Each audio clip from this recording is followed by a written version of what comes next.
नाही चांगला भाव मिळाला पाहिजे, तो आपला पश्चिम महाराष्ट्र तो देखील अजून प्रगत झाला पाहिजे. पण या इतक्या प्रगत पश्चिम महाराष्ट्रामध्ये देखील जेव्हा मी गेलो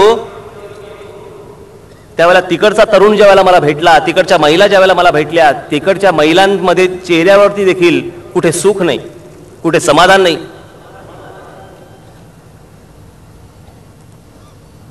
हे समाधान परत आणण्याचा मी प्रयत्न करणार आहे. आज माझ्या पक्षामध्ये काम करताना मला कल्पना आहे ना, तुम्ही सगळे जे समोर बसलेले आहात ना, हा आतापर्यंतचा अनुभव माझ्या पण डोळ्यासमोर आहेच की. झेंडा घेऊन एखाद्या पुढाऱ्याच्या मागे फिरायचं, घोषणा द्यायच्या, दिवस रात्र एक करायचा, घरी गेल्यावर काय शिव्या पडतात हे देखील मला माहिती आहे. आलं कार्ट दिवसभर उकिरड हुंगून, काम ना धंदा, नोकरी नाही, पैसे कमवायला नको, नुसतं त्या पुढाऱ्याच्या मागे हिंडायला पाहिजे झेंडा घेऊन, आणि रात्री येईल गिळायला परत. आजपर्यंत हेच ऐकत आलो ना.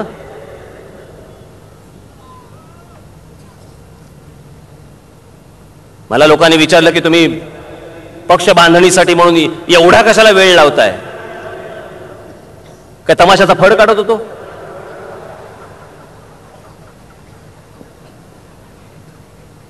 का गणेशोत्सव मंडळ काढत होतो की आज स्थापन केलं उद्यापासून वर्गणी मागायला सुरुवात? विचार नको करायला की इतकी लोक जर माझ्यावरती अपेक्षा ठेवून बसणार असतील, लोकांच्या आशा जर माझ्यावरती लागणार असतील, तर त्याचा विचार करून मला पाऊल जपून पुढे टाकायला नको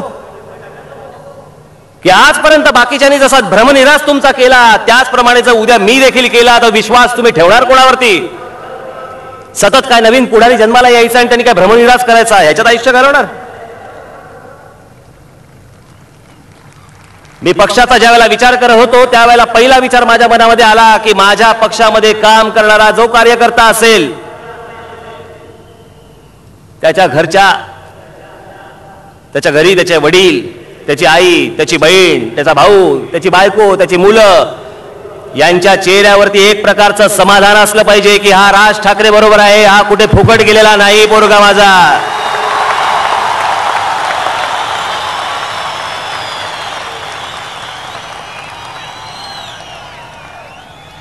जर इतक्या प्रकारचा विचार करून जर मी पुढचं पाऊल हळूहळू जरी टाकत असेन तर काय चुकलं माझं?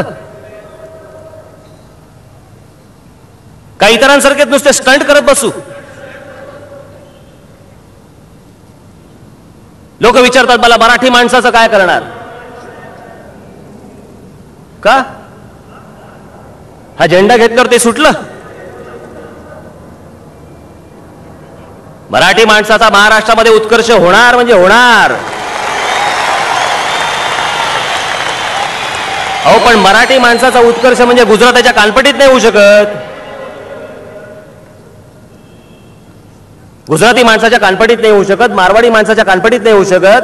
आता ह्या माझ्या वाक्यावरती मला अनेक लोक विचारणार आहेत, मग मागचं ते रेल्वे आंदोलनाचं काय होतं?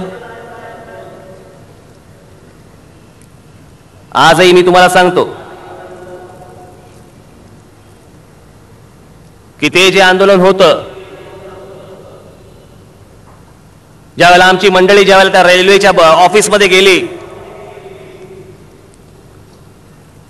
आणि संपूर्ण देशभर जर रिक्रुटमेंट असतील प्रत्येक ठिकाणी रिजन वाईज, जर उत्तर भारताची उत्तर भारतामध्ये, तिकडची अजून राजस्थानची राजस्थानमध्ये, महाराष्ट्राची महाराष्ट्रामध्ये, तामिळनाडूची तामिळनाडूमध्ये, याचा अर्थ काय? याचा अर्थ जर इथे करणार असतील तर इकडच्या या प्रांतातल्या लोकांना इथे नोकऱ्या मिळाल्या पाहिजेत, याचा असा त्याचा अर्थ होतो.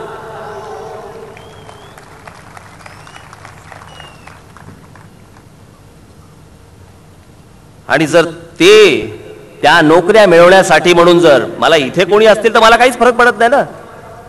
वर्षानुवर्षे इथे राहणारे कोणी बिहारी असतील, उत्तर भारतीय असतील, मी कधी बोललो त्यांना?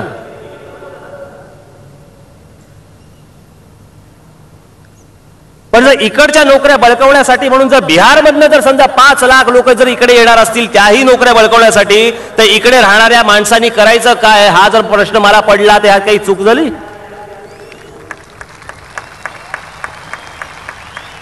यात कसली आली चूक?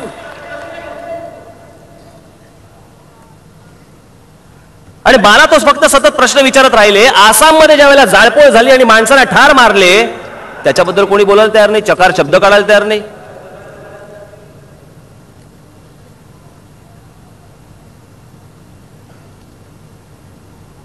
आज अनेक लोक इथे राहतात, अनेक जाती धर्माचे लोक इथे राहतात. माझे त्यातले अनेक जाती धर्माचे माझे पण मित्र आहेत.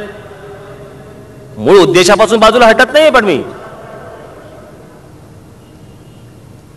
हा माझा महाराष्ट्र मोठा झाला पाहिजे. या माझ्या महाराष्ट्रामधल्या शेतकऱ्याला एक प्रतिष्ठा प्राप्त झाली पाहिजे. शेतीसारखा विषय, जोपर्यंत शेती या विषयाला ग्लॅमर येत नाही तोपर्यंत शेती हा विषय मोठाच होणार नाही. भविष्यामध्ये मला या महाराष्ट्रामधला जो शेतकरी आहे तो जीन्स आणि टी शर्ट घालून ट्रॅक्टरवरती बसलेला मला बघायचा आहे. त्याच वेळेला ही शेती मोठी होणार.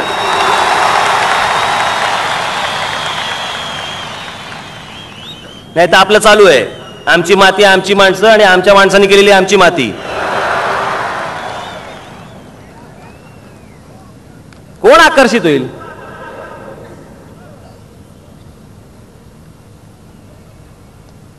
शेती हा महाराष्ट्रामधला आकर्षणाचा विषय बनवण्यासाठी देखील माझी पावले उचलली जाणार आहेत. पक्षाची रचना कशी असेल? भौगोलिक दृष्ट्या तर असेलच असेल, पण त्याचबरोबर पाणी, वीज, रस्ते याच्यासाठी वेगवेगळ्या कमिटी असतील, वेगवेगळे सेल्स असतील, ते त्या विषयांवरती काम करतील. लवकरच मी आजचं हे सगळं झालं की पुढच्या 15-20 दिवसामध्ये संपूर्ण महाराष्ट्रभर नोंदणीची मोहीम सुरू करतो आहे. या नोंदणीच्या मोहिमेमध्येच मला अनेक सितारे, हिरे, माणकी मिळणार आहेत. ते झाल्यानंतरच पक्षाची पद मी नंतर जाहीर करीन. घाई असेल तरी निघावं.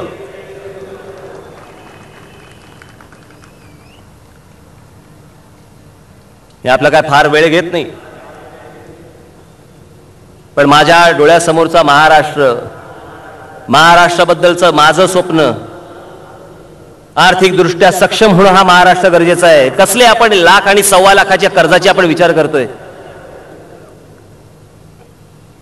या विदर्भामधला तरुण, या मराठवाड्यामधला तरुण, या पश्चिम महाराष्ट्रामधला तरुण, उत्तर महाराष्ट्रामधला तरुण, कोकणामधला तरुण आणि खास करून या मुंबईमधला तरुण काय विकलांग आहे का, अपंग आहे का, मंदबुद्धीचा आहे?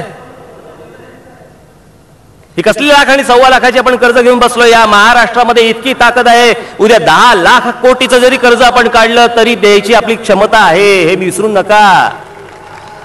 अनेकांना असं वाटेल हा काय बोलतोय बावळटासारखं, ह्याला काय अंकगणित तरी कळतं का, ह्याला अर्थकारण तरी कळतं का? असे अनेक जण म्हणतील. पण मी आज या सगळ्या विषयांवरती मी तज्ञांशी बोलतोय की हे काय करता येईल. कापूस तिकडे पिकतो, सूतगिरण्या भलतीकडे, ऊस इकडे पिकतो तर विदर्भामध्ये साखर कारखाने, कशाचा कशाला थांग पत्ता नाही. हे सगळं बदलून टाकण्यासाठी, हे सगळं ढवळून काढण्यासाठी, तुमच्यामधले चीड निर्माण करण्यासाठी आज मला सांगा, जो करदाता आहे त्या करदात्याला नक्की काय मिळतंय? तुम्ही फक्त कर भरताय, पण सरकार आणि करदाता याच्यामध्ये एक प्रकारचं ऍग्रीमेंट असतं. ऍग्रीमेंट कसलं असतं की मी कर भरीन, तुम्ही मला ह्या सगळ्या गोष्टी द्या. मला नेहमी एक बारीकसा विचार नेहमी पहिला मनामध्ये येतो की एखादं घर, एखादी महिला ज्यावेळेला तिचा मुलगा ज्यावेळेला संध्याकाळी शाळेमधनं घरी येत असेल, तो आल्यानंतर त्या महिलेला पडत असलेला पहिला प्रश्न असेल की मी याला संध्याकाळी खेळायला बाहेर कुठे घेऊन जाऊ, ह्याला मी फिरायला बाहेर कुठे घेऊन जाऊ, ह्याला मी काय दाखवू, कोणत्या प्रकारचे संस्कार देऊ. आज महिलांचे अनेक प्रश्न आहेत. आज मुंबईमध्ये रेल्वेमध्ये फिरणाऱ्या ज्या महिला आहेत असुरक्षितपणे वावरत असतात.